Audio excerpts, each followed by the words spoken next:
Let me tell you about my past few months. I got done building that house that I had been working on with my dad for about 5 months. Got it sold, got a really fantastic family in it, which I'm really grateful for. Unfortunately, I did not make enough money from the sale of that house to build my studio that I had been planning on and wanting for the past about 20 years.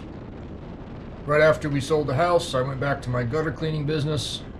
Half of my clients couldn't do it this year because of the economy, so I only had about half of the income that I was expecting. So my truck that I usually use to pull my trailer around for my job died again. So I used the little white van that I had gotten from a family member to finish up my season, the gutter cleaning season, and it died immediately after the gutter cleaning season was done. Unfixable, so I took it to the junkyard. I put a couple $1,000s back into my truck and got it going again. And I was going to use my trailer to take the van to the junkyard, but the trailer is dead. Brakes went out. The axles are broken. It's going to be probably $2,000 to $3,000 for new materials for that. So then I went to Florida to help my parents with their new house that they just got. Spent a couple of weeks down there. And on the way back, on Interstate 520 in Georgia, 9:30 at night, foggy, doing highway speed, a truck with no lights on crossed the highway at about 70 miles an hour right in front of me. There was nothing I could have done. And I totaled my wife's van. The truck just took off into the fog, didn't stop, so it was a hit and run. So I got it back home and it went to the junkyard. Okay, so I have my little Chevy Tracker. My son hit a deer with it last year. A big buck jumped out in front of him. So about $500 to put the whole front end back together, new lights, new grill, body work. Then I re-tagged it, reinsured it, got it inspected, and a half a mile after getting an inspection, the engine blew. So I'm sitting on the side of the road again. So I had a buddy who lived nearby, thankfully was able to drag me to his house. And here I am, trying to tear the engine apart, trying to see what's wrong with it, to see if I can get it going again or if I need to take this to the junkyard. And it's at this point that, you know what, I have a choice to make. One of two ways, right? I can be mad. I can shake my fist at the sky and yell at God and say, do your job, fix it up. You know, why are you putting all this stuff on me? Why do I have to keep going through this? Or I can choose, keyword there being choose, to be thankful. Now, why in the world would I be thankful for 3 vehicles dying and not being able to get the studio that I've wanted for 20 years? Well, you know what? My wife isn't a widow right now. You know what the very, very first thought I had was when I came to a screeching halt on that highway and all of the debris from the front of my car shot down the highway and I sat there dead in the water? I thought to myself, if I had been going just a fraction of a mile an hour faster, that truck would have T-boned me. I never would have even seen it coming. I'd have been tootling along, and then I'd have been dead. I wouldn't have had a chance.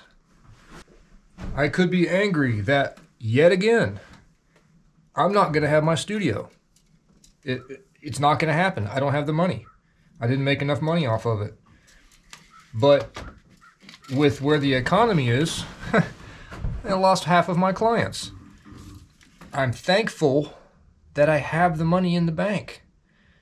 I don't have to worry about being able to get through the next few months because the money's there. It's not what I wanted to do with it. Thankfully, thank the Lord, we have the money that I need to be able to replace my wife's van. I could be angry that the engine blew on this thing. You know, I don't know what's wrong with it yet. I don't know if I dropped a valve head into the cylinder or the timing chain is loose, so the cams aren't clocking correctly, and you know, I may have to put a new engine in this, or I may have to take it to the junkyard. I don't know.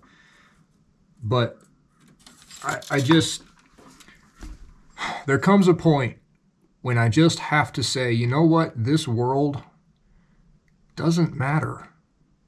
The only thing that really matters in life is two things. One, loving people excellently.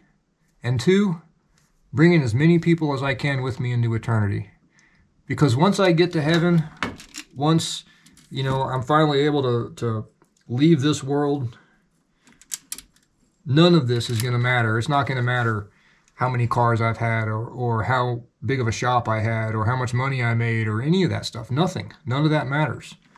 What matters is Christ, and what matters is eternity. And once I'm finally able to sort of get that into my head and really, truly understand that His grace is sufficient, I'm alive. I didn't die on Interstate 520 in Georgia. When I spent a couple of weeks working for my parents, I was able to take a couple of days and go south. I went down to Fort Myers and Siesta Key and St. Petersburg and where else did I go? Clearwater. Some really cool places down there. Spent a few days. Got a nice sunburn. It was good. I just have to be okay. I have to make the choice to say, I love you, Lord. I trust you, Lord. And I'm just going to keep moving forward. So, as best I can tell, I don't see any random loose bits and pieces of head or valves in the cylinders. I don't think I dropped a rod. So hopefully it's just a timing chain issue and it'll get going again. Don't know. It's a few days later now. I helped a friend put all the trusses on a house. He needed some help for a job he had, so spent a day doing that. I've dug down into the motor a little bit more and discovered that one of the guides on the timing chain broke, releasing tension on the timing chain, and this is not a non-interference motor. So the pistons did, in fact, strike a bunch of the valves. It damaged the piston head and the valves. So this engine is pretty much toast. It's going to need an entire top end. And it just doesn't hold enough value to even fool with it. So it's trash. I am actually just going to give it to my friend whose little building we're in. He was unbelievably kind enough to haul me up here and get it inside. So maybe he can part it out, make some money off it. I'm happy to just give it to him. So that's the end of that.